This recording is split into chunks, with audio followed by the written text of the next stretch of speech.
Tem um jogo que, olha, quase todo mundo joga, muitas vezes, sem nem perceber.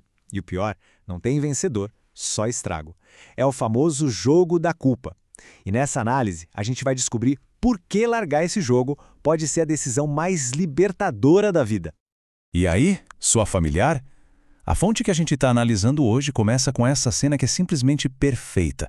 Uma criancinha de 3 anos que tropeça, cai e na mesma hora briga com a cadeira. É até engraçado, mas é exatamente aí que tudo começa.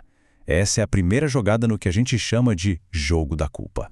Então, o que é, afinal, esse tal de jogo da culpa? Bom, é aquele reflexo, sabe? Aquela mania de apontar o dedo para qualquer coisa ou pessoa quando algo dá errado, em vez de olhar para dentro. É um mecanismo de defesa, um hábito que se aprende, desde cedo e que, como a gente vai ver, pode ser bem destrutivo. E olha, não estamos falando de um defeitinho de caráter, não. O material de origem classifica esse como o jogo mais destrutivo que existe. É uma afirmação e tanto, né? Mas vamos entender por quê. Essa pergunta, ela ecoa por todo lado.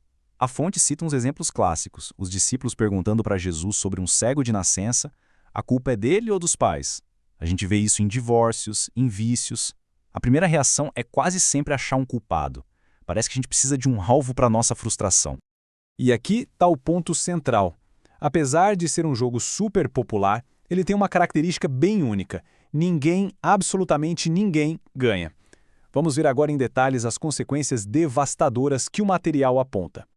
Agora, o que é muito interessante aqui é a repetição da palavra nunca. Isso é muito forte. Não é que às vezes não funciona. É que não funciona nunca. Nunca cura. Só aprofunda a ferida. Nunca une. Só levanta muros. Nunca constrói. Só bota tudo abaixo. É um ciclo de pura negatividade, sem nenhuma exceção. E isso nos leva a uma virada de chave fundamental. A fonte apresenta a resposta de Jesus não como uma bronca, mas como uma mudança total de paradigma. Ele propõe um jogo novo. Em vez de perguntar de quem é a culpa, a pergunta vira como a gente pode ajudar. A gente sai da acusação e vai para a restauração. É outra história. Certo, o problema está claro. Mas como é que se para de jogar? A fonte nos dá um guia bem prático e direto ao ponto. Vamos ver os 3 passos para abandonar de vez o jogo da culpa. E são esses aqui, simples e direto, os 3 alvos mais comuns da nossa culpa: Deus, os outros e a gente mesmo.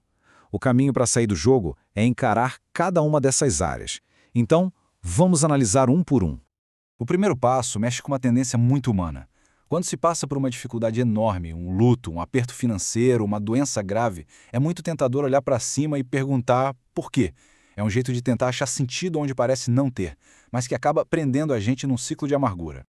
E olha só como isso é um dos mecanismos de defesa mais antigos da humanidade. A fonte aponta para a desculpa de Adão lá no Éden. Repara no detalhe. Ele não culpa só Eva, ele culpa indiretamente a Deus, a mulher que tu me deste. É um padrão que se repete, há milhares de anos. Vamos para o passo 2, que talvez seja o mais comum de todos. Culpar os outros. A psicologia por trás disso, como a fonte explica, é que muitas vezes isso é um disfarce. É um jeito de desviar a atenção das nossas próprias falhas, daquelas coisas que a gente não está muito afim de admitir ou de encarar. Essa linha do tempo mostra o efeito cascata perfeitamente. Começa com uma ação, aí vem uma desculpa, que passa a culpa para frente, Adão culpa a Eva, e a Eva, seguindo o mesmíssimo padrão, culpa a serpente. É uma reação em cadeia de irresponsabilidade que só faz o problema original ficar maior. E aí a gente chega no terceiro e, para muita gente, o passo mais difícil: parar de se culpar. Isso pode soar meio contraditório. Ué, não é para assumir a responsabilidade? Sim, claro que é. Mas existe uma diferença gigantesca entre responsabilidade e autopunição. O que a fonte argumenta é que ficar se culpando para sempre é, na verdade, uma forma de rejeitar o perdão que já foi oferecido. Essa comparação deixa tudo preto no branco. De um lado, a autocondenação, uma tortura mental que faz a gente ser o nosso próprio juiz e carrasco. Do outro, a perspectiva do perdão em Cristo, que oferece liberdade, que é se apropriar dessa graça. São 2 caminhos completamente diferentes, um que aprisiona e outro que liberta. Então, o ponto crucial do terceiro passo está todo nessa frase. A lógica apresentada é que o peso da culpa já foi carregado. Continuar se punindo seria, nessa visão, algo redundante e até uma negação desse sacrifício. É um convite para aceitar a liberdade da condenação. Então, depois de analisar o problema e os 3 passos para a solução, a gente chega na conclusão. A escolha de parar de jogar não é apenas uma escolha saudável. Ela é vista aqui como um ato de sabedoria e de poder. A mensagem final da fonte é um chamado para a ação, cheio de energia.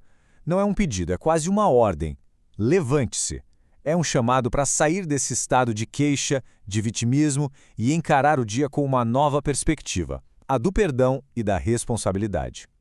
E a gente termina com essa ideia poderosa. A verdadeira sabedoria não está em vencer o jogo da culpa, mas na coragem de se recusar a jogar. Toda vez que a responsabilidade é escolhida no lugar da acusação e a ajuda no lugar do julgamento, a decisão sábia é tomada. A questão final não é como vencer, mas sim, estamos prontos para abandonar o tabuleiro de uma vez por todas.